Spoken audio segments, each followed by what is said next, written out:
कल महाकुंभ में एक खास डुबकी होने वाली है और इस डुबकी जो है ये विपक्ष को अभी से परेशान कर रही है। कल एक साथ तीन संयोग बन रहे हैं। पहला, महाकुंभ में पीएम मोदी का स्नान, दूसरा दिल्ली में मतदान और तीसरा अयोध्या की मिल्कीपुर सीट पर उपचुनाव की वोटिंग। तो फिर सवाल उठ रहे हैं कि मतदान के दौरान संगम में यह स्नान कोई संयोग है या एक सोचा समझा राजनीतिक प्रयोग है। विपक्ष इसी टाइमिंग को लेकर सवाल उठा भी रहा है और इसका दिल्ली और मिल्कीपुर में क्या असर पड़ने वाला है, वो सारी समीकरणें इस रिपोर्ट में देखिए। जय महाकुंभ, जय महाकुंभ, जय महाकुंभ, जय महाकुंभ। मुझे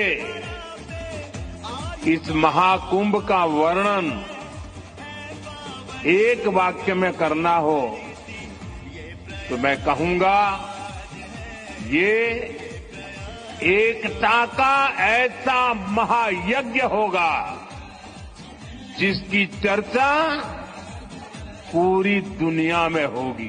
इस सत्य सनातन धारा का सौभाग्य हमारा महाकुंभ। जय महाकुंभ, जय महाकुंभ, पग पग जयकारा महाकुंभ। जय महाकुंभ, जय महाकुंभ। अब से ठीक 14 घंटे बाद प्रधानमंत्री नरेंद्र मोदी महाकुंभ में डुबकी लगाएंगे, लेकिन विपक्ष को लगता है कि इस डुबकी से मतदाता प्रभावित होंगे। क्या वाकई ऐसा हो सकता है? क्या मोदी की डुबकी दिल्ली से मिल्कीपुर तक हवा बदल देगी?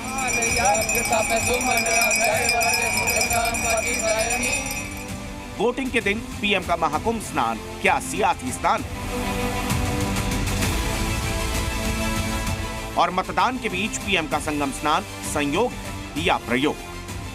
ये तो हमको मालूम था, कोई ना कोई इवेंट वो करेंगे फोटोग्राफी का जब दिल्ली में चुनाव हो रहा हो, क्योंकि हाथ से बाजी निकल चुकी है। आदरणीय मोदी जी कोई मौका चूकते नहीं है कि जहां प्रचार कर सके। अब सोचिए, कल दिन भर दिल्ली में विधानसभा के चुनाव होंगे और दिन भर महाकुंभ में त्रिपुंड लगा के गंगा में स्नान करते हुए दिन भर टीवी में दिखेंगे। महाकुंभ भी राजनीति के उसमें आ गया, भारतीय जनता पार्टी के कैंपेन में। प्रधानमंत्री अगर महाकुंभ में जा रहे थे आस्था को लेकर जाते तो बहुत अच्छा होता, पर राजनीति को लेकर जा रहे हैं क्योंकि वो कोइंसाइड कर रहा है किसी चुनाव से, ये बहुत दुखदायी है। दिल्ली और मिल्कीपुर में सुबह 7 बजे से मतदान शुरू हो जाएगा, शाम 6 बजे तक मतदान जारी रहेगा। लेकिन इस बीच सुबह 10:30 बजे प्रधानमंत्री नरेंद्र मोदी प्रयागराज पहुंचेंगे। करीब 1.5 घंटे तक महाकुंभ में रहेंगे और संगम में स्नान करेंगे। ये जाहिर सी बात है कि महाकुंभ में मोदी के संगम स्नान की तस्वीरें सुर्खियां बनेंगी। सोशल मीडिया से लेकर मेन स्ट्रीम मीडिया तक मोदी छाए रहेंगे। ऐसे में सवाल तो उठना लाजमी है कि क्या मोदी का स्नान दिल्ली से लेकर मिल्कीपुर के मतदान पर असर डालेगा? सबसे पहले बात राजधानी दिल्ली की करते हैं। यूं तो दिल्ली के चुनाव में मुद्दे कई लास्ट मिनट फैक्टर भी रहेंगे, लेकिन सवाल ये है कि क्या दिल्ली के मतदान पर मोदी के संगम स्नान का कोई फर्क पड़ेगा? सनातन धर्म के मुताबिक वो स्नान करेंगे तो दिल्ली की जनता पे उसका सीधा असर पड़ेगा। सबसे ज्यादा 100% फर्क मिलेगा। कल दिल्ली की जनता दिखा देगी और केजरीवाल को बता देगी कि दिल्ली ने तुम्हें बदल दिया। केजरीवाल जी, एक ऐसा पीएम जो पहली बार ऐसे उत्सव में भाग लेने जा रहा है बिना सिक्योरिटी के, मतलब देखो कि ऐसा आज तक कोई ना प्रधानमंत्री आया है ना आएगा।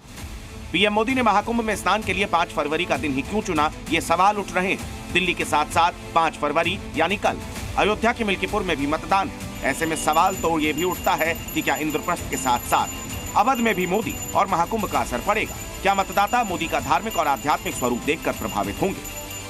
मोहित खान वाली घटना हम लोगों को याद है। उस टाइम अवधेश प्रसाद जी ने एक भी वक्तव्य नहीं बोला, उस विषय पे कोई टिप्पणी नहीं की। ये बहुत गंभीर विषय है, इस पे राजनीति रोटी नहीं सेकनी चाहिए किसी भी पार्टी को। अवधेश प्रसाद जी जो ये रो रहे हैं, इनका रोना नहीं है, ये पूरी तरह से ये साबित करते हैं ये सिर्फ इसमें ये फालतू का ये नाटक कर रहे हैं, रो नहीं रहे। राजनीति में टाइमिंग काफी मायने रखती है और ये भी सत्य है कि जब मोदी महाकुंभ जाएंगे तो पूरा दिन उनके नाम रहेगा। ऐसे में मोदी के इस दौरे का मतदाताओं पर इफेक्ट पड़ेगा या नहीं, ये सवाल अहम हो जाता है। प्रधानमंत्री की कुंभ में डुबकी लगाने, गंगा स्नान करने से उनका हिंदुत्व का मतदाता चार्ज होगा।